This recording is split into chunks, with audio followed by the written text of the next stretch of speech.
right, because we only have 30 minutes, I'm going to get started, but I hope you all don't mind because I like to know who's in the room, and there's a couple people, one person, who I don't know, so, and you all may not know each other, so if you could just say your name and what your role is at the college, that would be fantastic.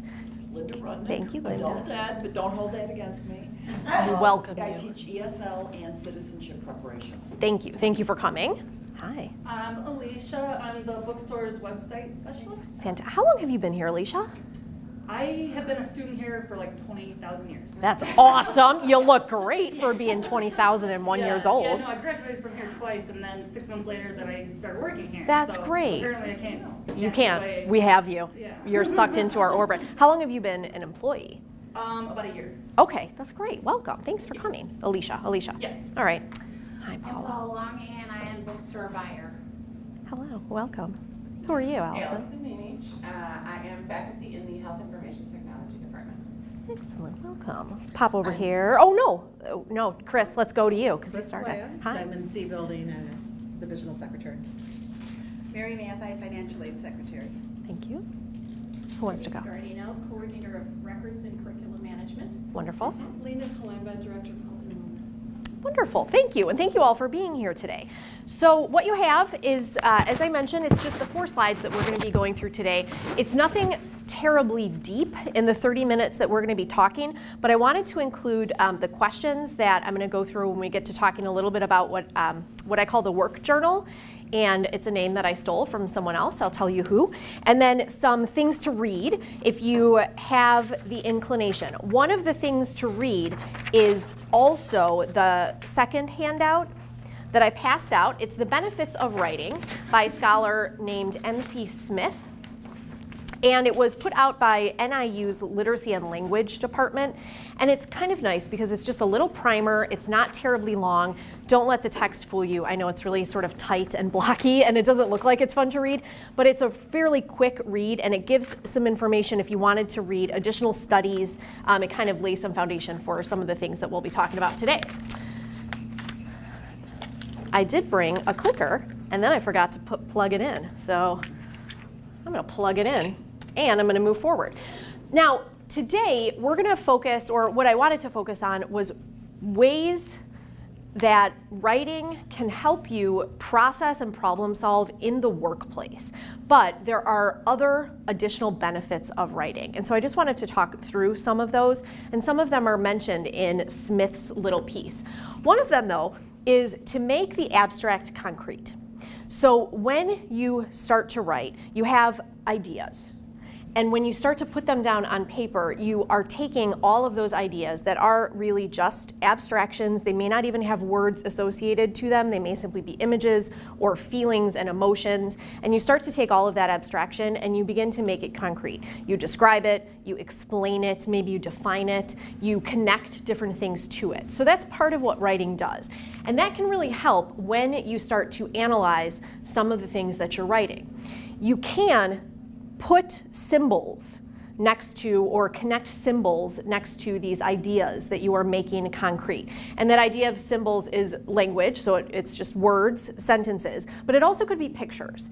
And if you've ever done something like create a timeline or make a chart or a graph, I know that I'm a really visual person, and so sometimes, even if it's something like preparing for this presentation, it helps me to like sketch out what I think my slide deck is gonna look like, so I draw little squares, or sometimes I take Post-it notes and I stick them on my wall, because then I can move them around, and that's really helpful when I'm trying to organize my thoughts.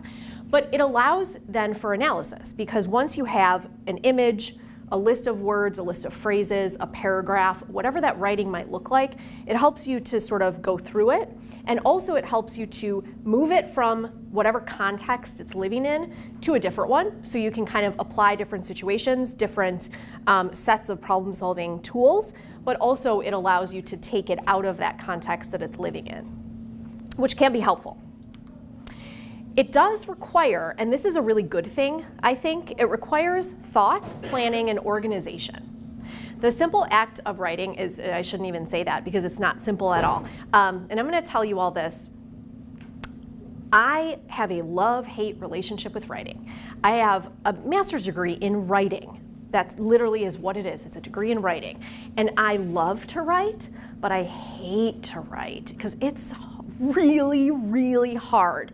And I hope that that's not surprising to you because hopefully you identify that writing's hard. But sometimes when I tell students that, I'm like, writing's really hard. It's not something that's fun to do, even though it kind of is, because the product is fun. They look and they're like, wow, you don't find it all, unicorns and rainbows? Like, no, because with anything, it's really hard work and it's hard to get started and it's hard to go through it. But even just thinking about it, it benefits you that much more. Oh, Don, I already gave you handouts. If you can just kind of start to organize your thoughts. And I'm gonna talk a little bit about what this is, but this is my work journal. And it looks fun because what's inside of it is not always fun. But just the thought that you put into going to get your journal or sitting down at the computer screen, if you're really kind of a typer instead of a longhand writer, there's nothing wrong with either of those. You could do either, whatever suits your needs. But that thought that gets you there starts to fire your neurons and starts you thinking about whatever the topic is, whatever problem you're trying to work through, whatever emotion you're trying to kind of deal with and maybe get a little bit of clarity on. And it helps you to plan.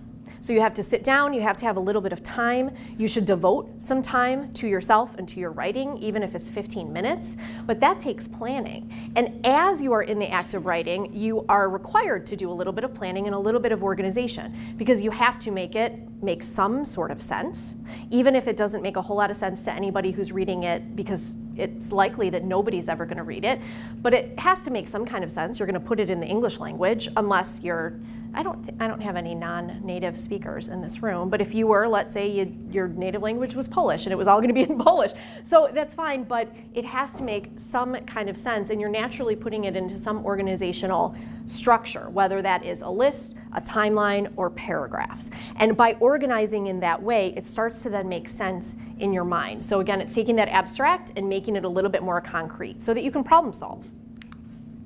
It also has been shown to improve memory.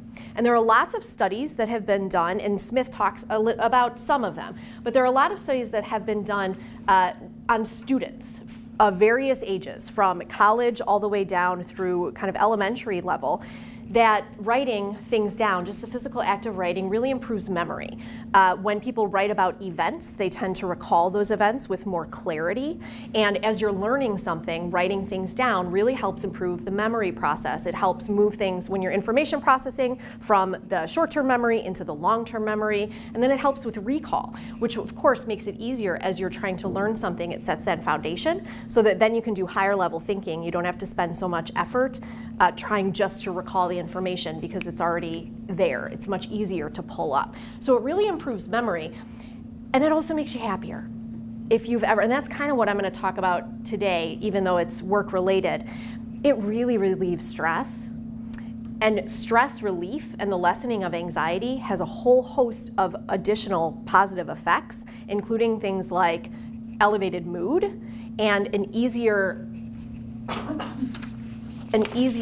sleep health, I guess, better sleep health.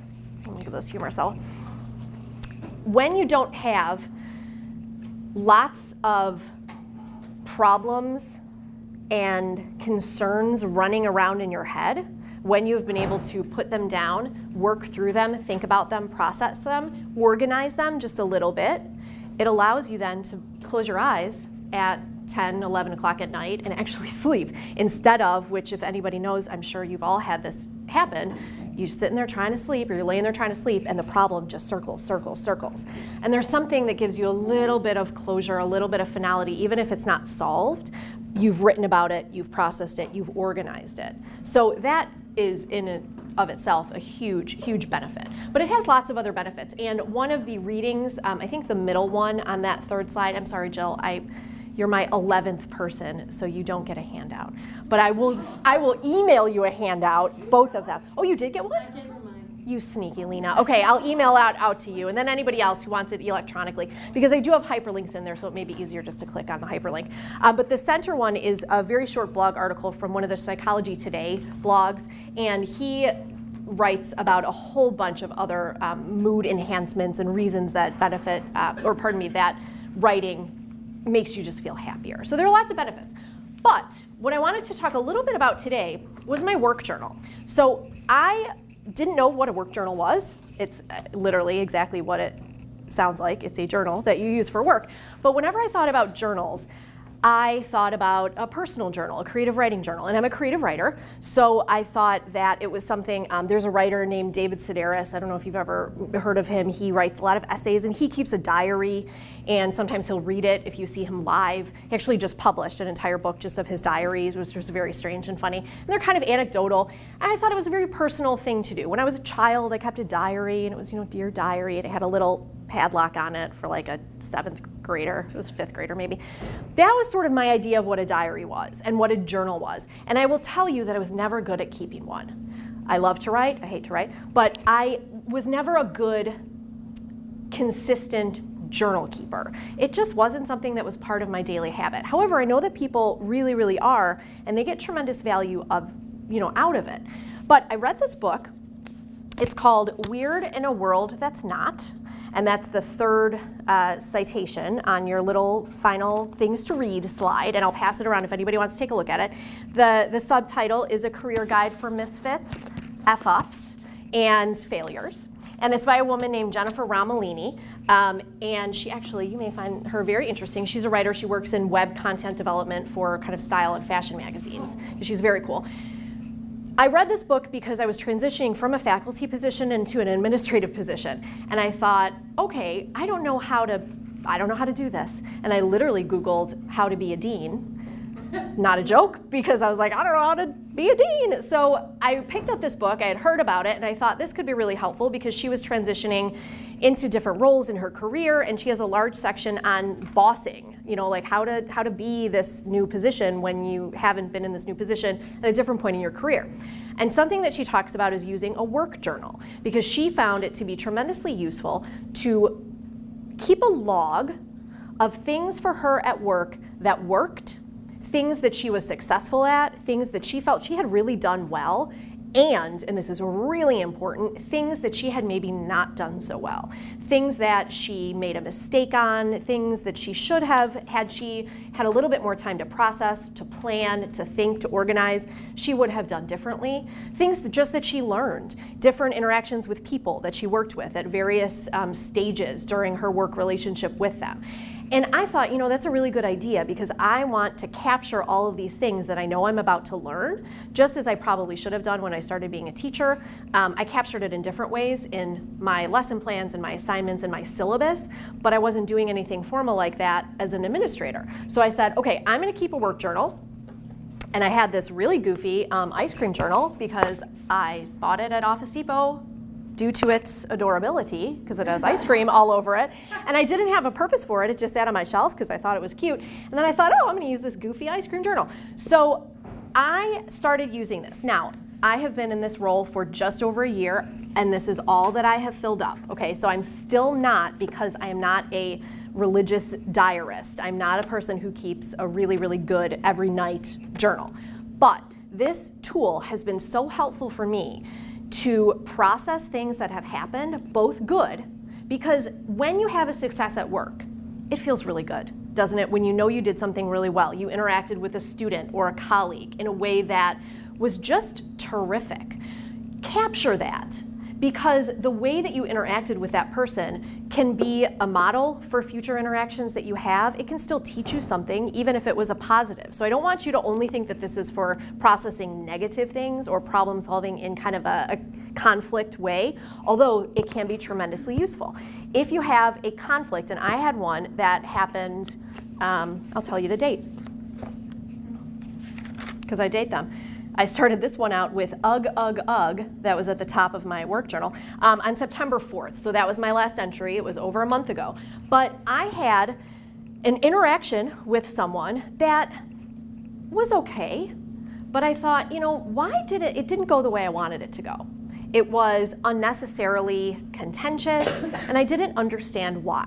And from the time it happened, which was around the morning time of the day, until well into the evening after dinner, I was just turning it around, and it made me feel awful, and I didn't like it.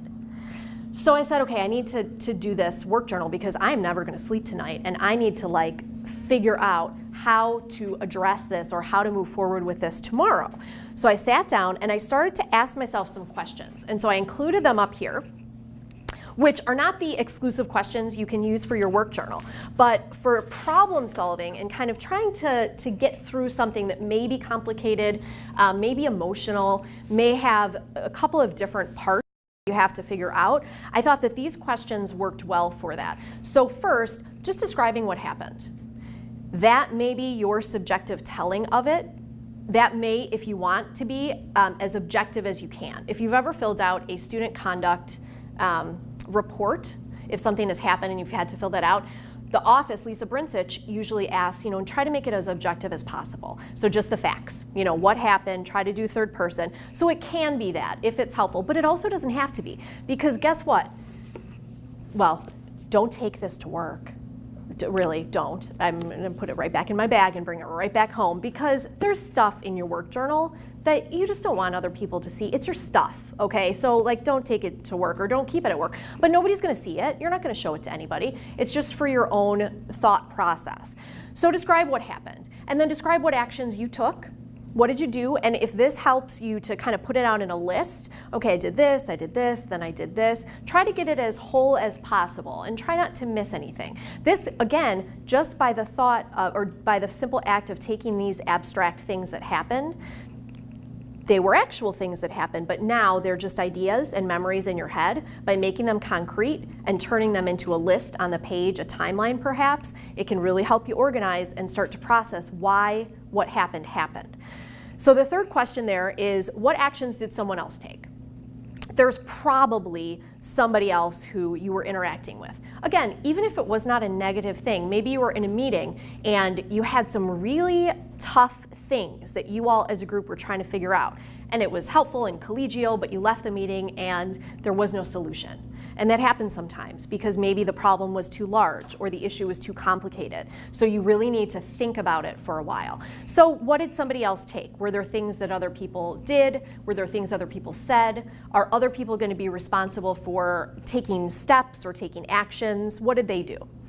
This one, for me, in my particular instance, was really important. Was there a hidden narrative? There's been, and I should have actually included this on the things to read, but I didn't, so I apologize. I'm just going to tell you about it. There have been some studies done that show if you have a narrative going into a situation, whether that's positive or negative, it will color the way you see that situation. So if I tell you that I have a wonderful relationship with my sister-in-law, and then she walks in the door and I introduce you all to my sister-in-law, your impression of her, what do you think it's going to be? It's going to be positive, right? Because you know that I've just told you I have a wonderful she's a wonderful woman. If I tell you in confidence, oh man, we are not on the same page. I really struggle with this woman. And then she walks in the door, that is coloring your impression. What you can't help it. Your brain is just making those connections. So ask yourself, was there a hidden narrative? Whether it was something that you had brought to the table, or was there something that somebody else had brought to the table that was influencing the way you were acting and the steps that you took without you even really thinking about it? Because that's what happens. We act without necessarily thinking about all of these contexts and histories that are happening because we don't have time. We're acting in the moment. But ask yourself when you're processing that for your work journal. And then these questions are really about analyzing. So now you have everything that happened down. How would you assess it? Don't think of, and I really don't want you to assess it in terms of good or bad, because that's not helpful. That's not helpful at all. But how would you assess it?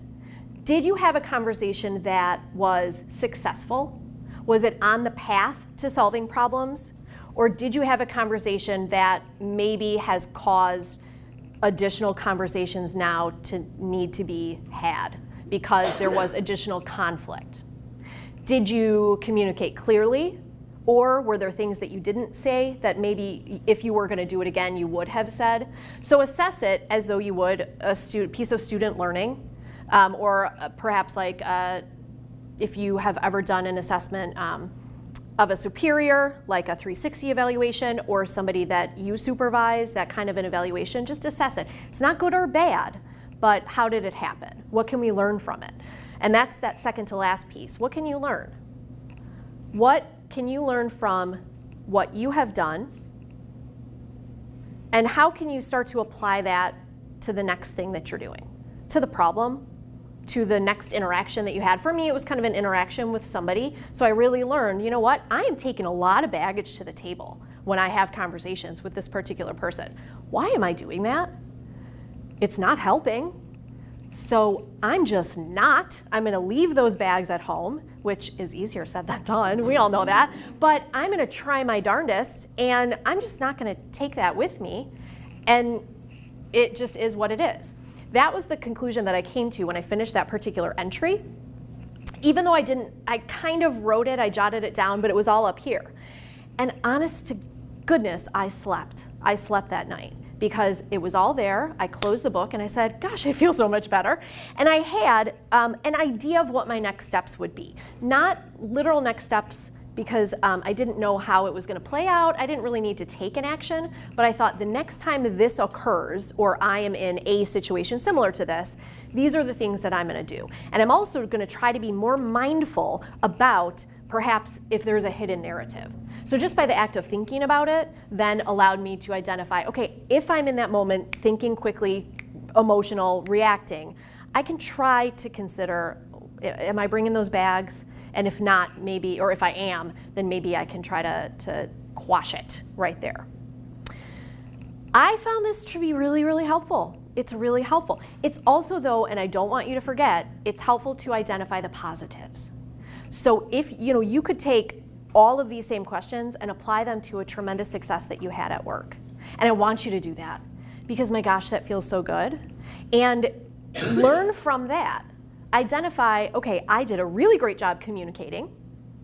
I was clear, I was patient, I listened, I heard what this person had to say, we came to a conclusion, and I feel really good about it. So now, what I learned, I'm going to do that exact same thing the next time. Or I'm going to do that exact same thing with somebody that I've never done that before with, which can be really kind of exciting. So that's really all I have to say about work journaling. You all have these, but I'll show you, I'll just kind of pull up the little, the middle one is the only one that I didn't show you. But again, it's from one of the blogs on Psychology Today, How Writing Makes You Happier, Smarter, and More Persuasive. And that's an additional benefit. It really does help you identify points if you need to persuade someone, if you need to make an argument or prove your case. We are all, with the exception of Peter Lilly, we are all working women and a working man, but whatever, you're just the cameraman, Peter Lilly. The book that I passed around also has a terrific section on negotiating and asking for things in the workplace, which you all know is really, really hard. Not just for women, but really hard for women. And it's a book that I gave, I'm mentoring Sophia Silva, one of the success coaches, and I gave it to her, and she used it. There's literally a script in there, and she took it and she said, okay, I'm gonna change this, I'm gonna use this. But it's really a helpful book at primarily an early part of somebody's career. She focuses a lot on kind of that early 20s to 30s time frame, which I was reading and I'm like, I'm not really the audience, but it is still helpful for women who are established in their career, which I think is really nice. And it's this one. Well, you guys are passing around, but it's that book. And this one again, the one that you all, that I passed out, don't let the font dissuade you, even though I wish it were double spaced. But it is from the Center for Literacy and Language at NIU. Or I'm sorry, Center for Interdisciplinary Study of Language and Literacy. We have some time. I talked too much, I was hoping for more time, but do you, any questions, any ideas, any ways that this could be useful for you? Or, yeah, Peter. I think it'd be great for when you have your performance review, all the notes that you've taken, we can use that? I think that's an excellent idea. You absolutely could. Because there are always those awkward questions like where would you like to grow? What are some things that you need to work on? Or what have you done that has been really good in this year? Well, I'm gonna go to my work journal. And if you wanted to organize them, you could use little tabs for like kind of highlights, things that you're really proud of, areas of strengths, and then other highlights or tabs for areas of growth, which is kind of the language we use in performance review. I think that's a great idea. Other ideas? Does anybody keep a journal? A couple of you? Okay, how do you use it? How regular? What do you use it for? I use it more as a gratitude journal. Thank you, yes. What does that do for you emotionally? That if you've had a really bad day, trying to find the things that you're grateful for or the positive things that you did that day really helps me. Rather than ruminate over all the mistakes I made, I can focus on those good things. Yes, and that's something that the Psychology Today blog mentions, this idea a lot of people keep gratitude journals. I think it became popular when Oprah, didn't she have like a book club book about gratitude journals 15 years ago or something? I remember my mom got me one, and I kept it for a while, but because I'm bad at keeping journals, it's somewhere in my house now. But it helps you just, I'm gonna focus on the positives. That's, why should I focus on the negatives? Allison, what about you? I just write 2 to 3, because I'm bad too. So I found that if I limited myself to 2 to 3 sentences a day, I get it done. I like For that. a long time, I did it on index cards. I Okay. had 365 index cards, and I had it going for like 3 years. And then I bought one of those red, I forget who makes it, but the red journals. One sheet, I write huge, so it's 1 sheet a day, and I just, every day, it sits on my nightstand.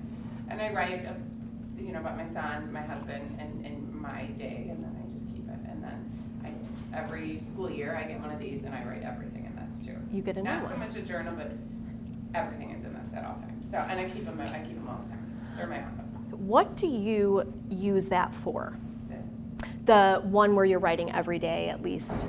A little bit. I go back to it Okay. if we're trying to remember what had happened or what something had done. Yeah. My son has a lot of health issues, so I go back to it for that as well. Excellent. To know, okay, this happened that day, or, so on and so forth. So Yeah. just memories. And I will say that on a personal level, my mom died when she was 45 and I was really young. So she left nothing. So I felt like I had no idea who she was. So truthfully, I'm doing it so my son can see. Has your journals. Yeah, so Yeah. I have kept it all. They're just stacked up. Yeah. So.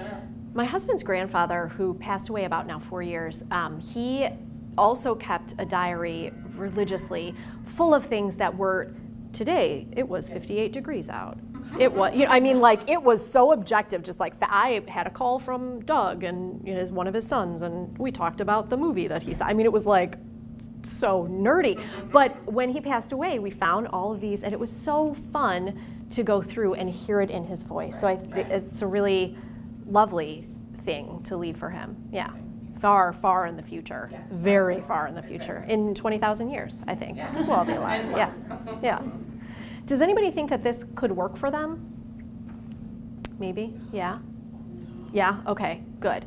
Does anybody, though, think that it may not take a physical format, that it might be, computered? No, gotta have paper. No paper? Okay. No, you have to have paper. I know, you do. Yeah, it's really, again, it's helpful. The physical act of writing, all of those things that improving memory, that's that physical act of writing. Yeah. And you could doodle. If you can have sometimes I have where I can't think of the next thing to say, so I just keep tracing the letters or make a little doodle, and it helps processing. If you ever see students in your classrooms, or if you ever watch students listening and they're doodling in the margins, they're listening, they're processing, they're just doodling. Anything else? Of course. Thank you so much for coming. This was really fun to do. I hope it was helpful. Go do a work journal. Thanks. And really get this book. It's great. It's a great book.